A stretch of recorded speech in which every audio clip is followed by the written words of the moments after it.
Hi Oddings, it's your Ate Sapphire. If you want to listen to the extended version of this episode, the link is in the description below. Hey, I'm Sapphire. Want to hear something scary? The Chalva. Our first chapter is inspired by true events that happened to Gaurav from India.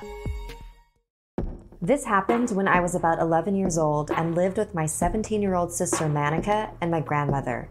I was sitting at the table eating dinner with my grandma when Manika quickly rushed inside. "You're home late," Grandma commented, but Manika didn't respond. Grandma called over to her to join us for dinner, but she just walked right past us and straight to her room. "Teenagers, so moody," Grandma said. I was pretty close to my sister. We weren't that far apart in age, and we could usually talk about anything. She did have a tendency to be moody, but I could feel that something was different about tonight. So after dinner, I gently knocked on her door and asked if everything was okay. "I just need to be alone right now."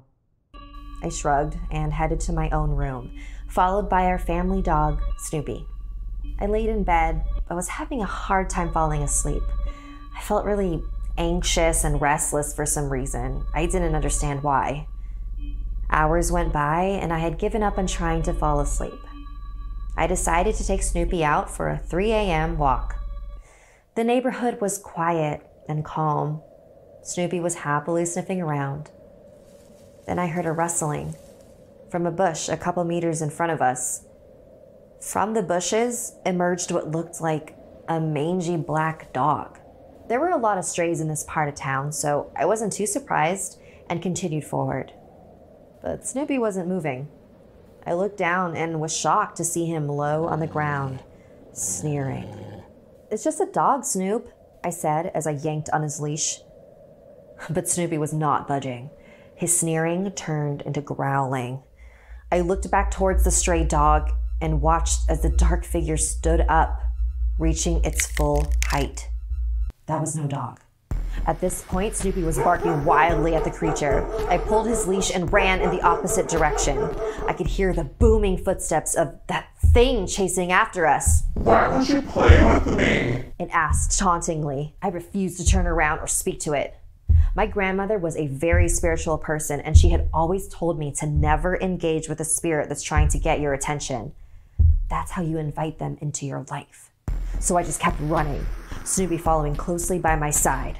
Luckily, my neighborhood had a lot of temples, almost one every 200 meters. I ran towards one of them and slammed the door shut behind me. I waited and listened. The footsteps outside slowed down and came to a halt.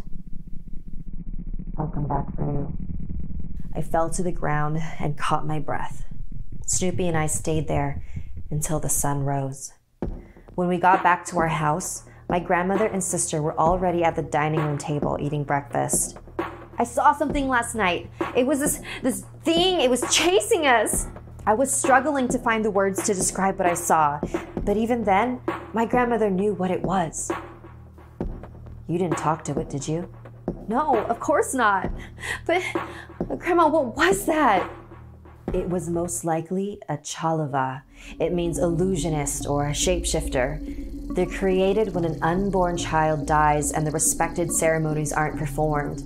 And since the child's spirit couldn't take a good earthly form, they inhabit whatever form they can.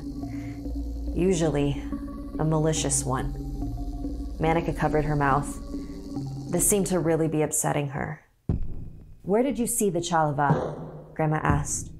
"Out by that field where the stray dogs usually are." "Ah, that makes sense. There used to be a hospital over there. It was shut down when they discovered that a doctor was performing unauthorized abortions." Manika burst into tears. "What's wrong, Manika? You've been acting so strangely lately." "That Chalva, it's my fault. I'm so sorry, Gaurav." Manika ran back to her room. My grandma told me that she was just being moody, but it wasn't until a few years later that I fully understood what had happened that night. Want more something scary? You can listen to the extended version of this episode on Apple Podcasts or anywhere you listen to podcasts. The link is in the description below. Like and share this video if it gave you the chills. And don't forget to subscribe to Snarled and turn on the bell for notifications. And if you dare, follow me on social media. Until next time, sweet dreams.